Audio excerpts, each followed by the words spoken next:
Hello, this is Ashwati from English House. Today we are going to talk about a question that is very commonly asked in an interview, and that is, where do you see yourself in 5 years from now? Before we move on to the question, let me tell you something. Hiring is not a very easy process. When you are hired, a company is also investing on you in terms of training, in terms of all the amenities that they give you. So it is very important for a company to understand that you will stay with them for quite a long time rather than you taking it as a break from something else you want to do. So now this question, where do you find yourself in 5 years, is a question that the company asks you to assess what are your long-term plans with the company. Okay, so some of the tips that you need to know when you answer this is that one thing is, whenever you answer this question, you answer in terms of where do you see yourself with that company, not your personal dreams. So though it is said that in an interview you should always be specific, when it comes to this question, I would recommend that don't be too specific. Because if you're going to say in 5 years I see myself as a CEO with 15 employees under me and 200 branches, or if you're going to give specifics, you might also come across as too over ambitious. Okay, so you don't want to be too specific when it comes to answering this question. Another thing is, don't overthink. So sometimes when you're asked this question, you really don't know because you have never thought about where you will be in 5 years from now. So when you think, like you give an answer like, I don't know where I'll be, I'm not sure.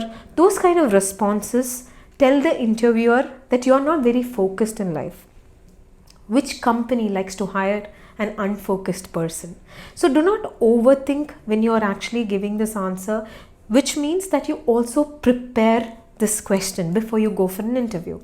Number 3 is, don't be too minded. So you might give an answer like, in 5 years from now, I see myself heading this department and also touring the country with my band, which does not happen. You cannot give the same amount of importance to two things in life, which is one thing that we all have to understand. If you have two goals in life, one is always more important than the other. So when you give an answer, I want to be that and also this, it gives a sense of doubt in the minds of the company that they might not want to hire you because there are chances that you might leave them. So their investment will be a dead investment. And number 4 is, don't raise red flags. So maybe when you join an organization, maybe after 2 or 3 years you want to go and do your masters, which is a very common thing. That's your personal goal. That's a very, very good thing to do.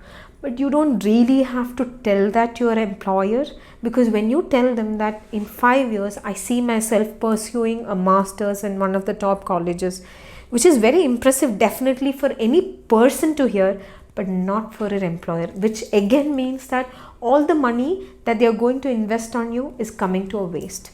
So this is an answer which you have to handle, or rather tackle, with a little bit of intelligence. So whenever you answer this, do not give your personal goals because that's not very important. Try to answer this in specific, with being specific to that organization and how can you contribute to that organization. So an example answer for a question like this would be, my goal right now, or I see myself in 5 years, I see myself at a position in this company where I can grow and take on new challenges. I also see myself taking additional management responsibilities and being involved in product development. In short, I would see myself in this organization because I can build my career, considering that some of the best innovative thinkers belong to this company. When you give this answer, you're telling the organization that they have made the right choices in terms of employment because there are the right people, and also that this is a place where you dream of building your career and also contributing to the growth of the company. So an ideal answer would be something like this. I would also suggest that because this is a very sort of a futuristic answer, do not prepare a lot and go, because in case you forget something, you might just forget the whole answer. But always make sure one keyword that you have to make sure that you remember is, talk in terms of the organization and the growth of the organization, not your personal growth and personal dreams. So thank you so much for watching this video, and I hope these tips will help you tackle this question a little better than you have. Thank you.